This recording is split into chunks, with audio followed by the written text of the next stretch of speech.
We have huge breaking news. The NHL is back. The CBA has been ratified. We'll get into the full details and return schedule coming up next.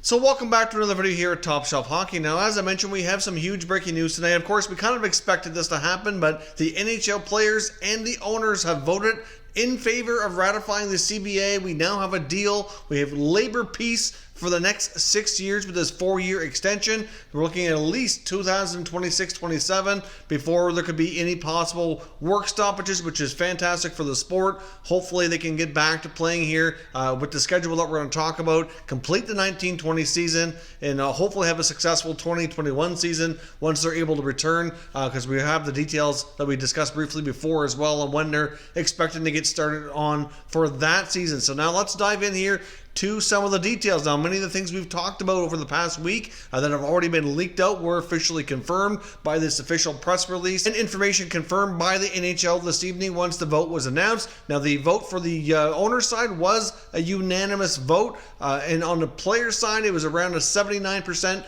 vote in favor. So I know we had heard different rumblings around some players didn't want to come back, some players had concerns. There was even some reports indicating that a lot of players, or a large number, didn't want to come back, but obviously that's not the case. Only 20% or thereabouts voted in not in favor of returning and accepting this new CBA. Of course, this was a full vote on not only the return to play protocols, but the CBA as well. Sure, you can probably understand and appreciate the different players are at different stages of their careers, and I'm sure that there was probably different things in this for all of them that they may have liked or not liked. But hockey is officially back, which is great news. We have an August 1st return date. We have confirmation on the hub cities of Toronto and Edmonton finally.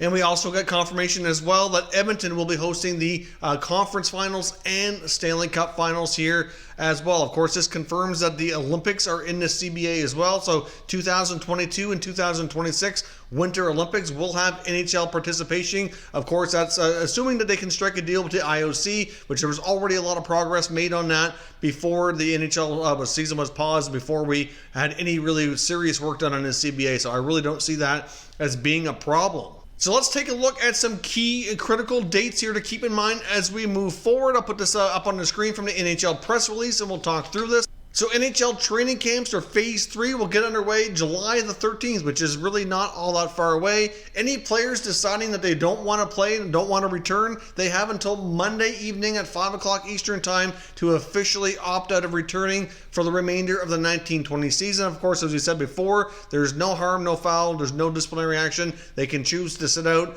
and not play. That's entirely up to them. And I guess we'll see next week if any players do decide to do that, and if so, how that's going to impact the different teams, but that'd be something to discuss later. But obviously July 13th is a key date here. All Eastern teams are going to Toronto. All Western teams are going to Edmonton, as we discussed before.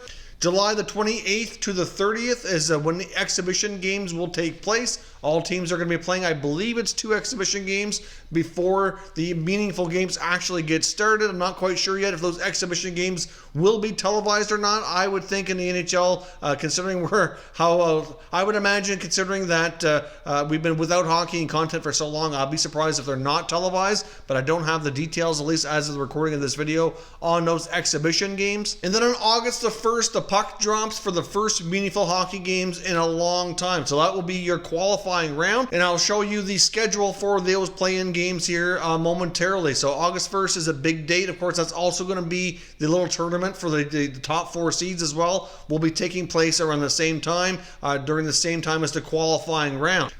Once the qualifying round has been completed, in between that and the first round of the Stanley Cup Playoffs will be Phase 2 of the NHL Draft Lottery. So the 8 teams that lose their play-in series will go into that lottery for the chance to select first overall at the 2020 NHL Draft and have the very fortunate luck to draft Alexis Lafreniere. So that's going to be a very interesting piece here to be looking out for. Be curious to see what teams end up in the running for that. Of course, we've already made some predictions on who we thought would win, but that's going to be something that's going to be very exciting for those teams and the fan bases of those, even though you may not see the playoff success to have that opportunity at first overall or getting a higher pick than you thought might have been possible before the NHL pause. That's certainly going to be a big night to look out for. Then we have August 11th, with the first full round of the playoffs will get underway, so that'll be your round of 16. August the 25th or thereabouts will be round 2. Of course, these dates here for the later rounds could change a little bit.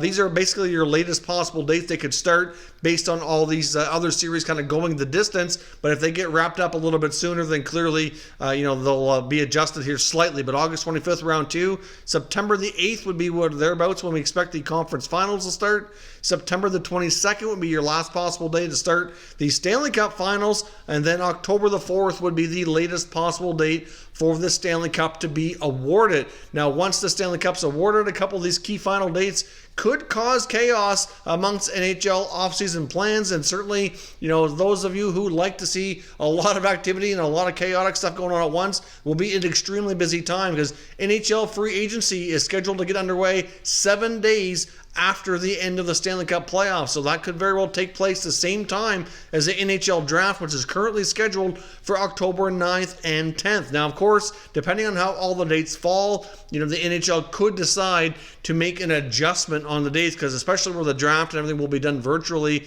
So getting some adjustments made to the dates might be possible as we get further into the playoffs and we see how all these series are going. But considering that the Stanley Cup could be awarded around October 2nd or 3rd, and then have the free agency start 7 days later, that puts us exactly around the first round of the draft. So as we know, the draft can be a very exciting time, not only for players getting picked, but oftentimes we see a lot of movement and trade activity, and there could be a lot of free agent activity all at the same time. I would hope that GMs probably would want free agent frenzy to be a different day than round 1 of the NHL draft, just because they can only do so much at one time.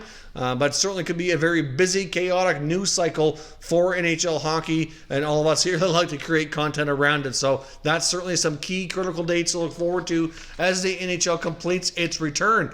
Now let's take a look at the playoff schedule, because that information was already released as well. As I mentioned, August the 1st is your first meaningful day when the puck drops. On the August the 1st, there's going to be 5 games, which was going to feature the New York Rangers against the Carolina Hurricanes. The Pittsburgh Penguins will battle the New York Islanders. The Montreal Canadiens will battle the Pittsburgh Penguins. The Chicago Blackhawks will battle the Edmonton Oilers. And we will also have the Winnipeg Jets battling the Calgary Flames. Now, a typical day in the qualifying round, at least, you're going to see 6 games of hockey, 3 games on each hub city. The daily schedule is, I'll give it to you here in Eastern time. Of course, you can make the adjustment depending on what time zone you live in. But essentially, you're going to see games at 12, 2, 4, 6:30, 8, and 10:30, rotating basically with an East and a West game, East and a West, East and West. So your Eastern start times will be 12, 4, and 8 Eastern, whereas your Western start times will be 2, 6:30, and 10:30 Eastern. So that's going to be some busy days. The qualifying round's expected to take 9 to 10 days to complete. After that, it will calm down a little bit, but they'll still have plenty of NHL action every single day. So if everything remains successful and they can get through this in their tight bubbles and hopefully keep the number of positive cases down to a minimum so they can complete the season, that's going to be a lot of hockey for us fans who've been starving for action here for quite some time, since early March when everything was shut down. So this is absolutely huge news. And of course, we do have confirmation as well that any unsigned prospects cannot sign contracts and participate in this return to play plan.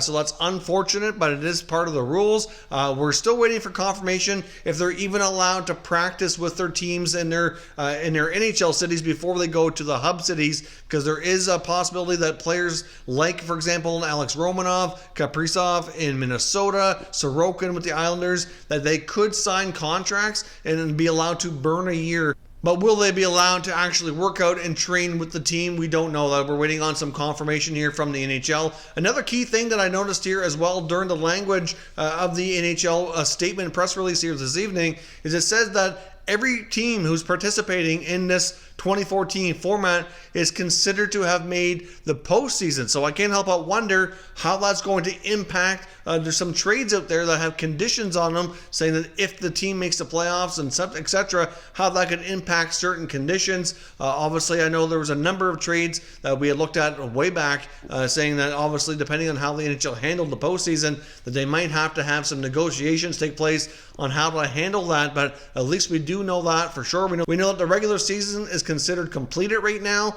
So obviously any stats or anything that was based on those results would be, have enough information. And then these teams that are going to be playing, the 24 of them, will be considered playoff teams, I guess, for all purposes here. And the stats will be considered playoff statistics. So we'll have to see and take a look at all those trades and what conditions are out there and how that might impact some NHL teams. But we're going to have a busy time here. Obviously, like I said, we're only about 3 weeks away from the NHL getting started with meaningful games. And then we're going to go fast forward here to a couple of solid months of meaningful games, followed by an NHL draft, followed by free agency. We should see a lot of trade activity. Of course, we're going to have a flat salary cap for at least 1 year, probably longer, since they decided that in the CBA, the cap going up past the in year 2 or beyond is going to be based on hockey revenue. So we'll have to see how they do. Obviously, a big part of that's going to be determined by next season. Can they get fans in attendance? I would imagine the NHL is going to wait as long as possible